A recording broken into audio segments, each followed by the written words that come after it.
Bienvenue dans cette seconde capsule sur la description microscopique de la matière, dans laquelle nous allons nous intéresser au modèle de l'atome.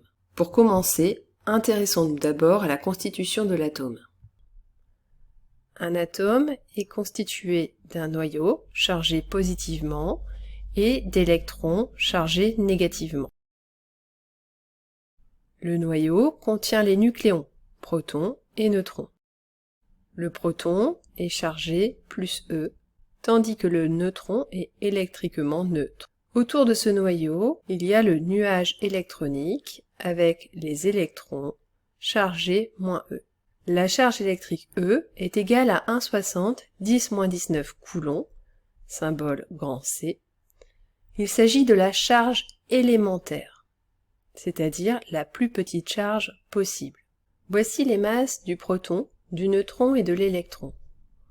On remarque que le proton et le neutron ont la même masse, mais que la masse de l'électron est environ 2000 fois plus faible que celle des nucléons. Intéressons-nous maintenant à la charge. La charge du proton est l'opposé de la charge de l'électron. L'atome est électriquement neutre car il possède autant de protons que d'électrons.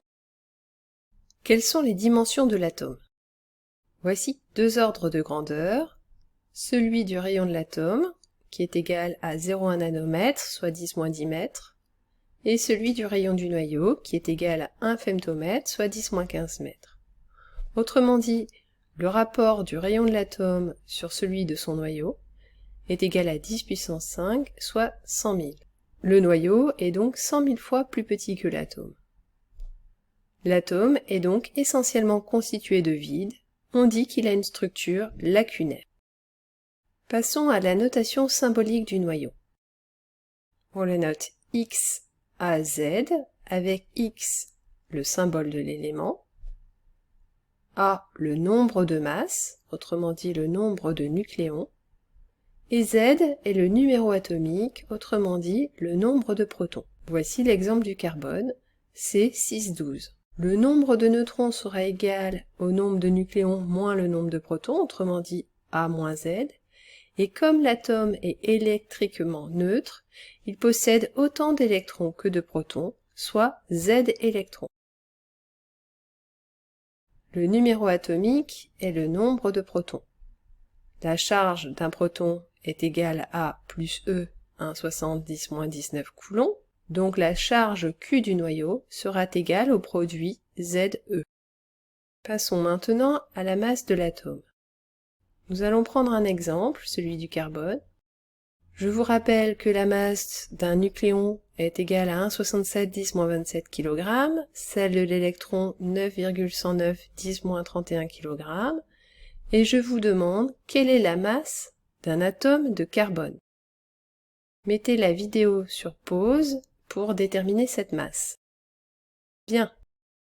La masse d'un atome de carbone sera égale à la masse de ses constituants, autrement dit, A fois la masse du neutron, plus Z fois la masse d'un électron. Dans notre cas, l'atome de carbone possède 12 neutrons et 6 électrons, et il aura une masse égale à 2,00 10-26 kg. Déterminons maintenant la masse d'un noyau de carbone.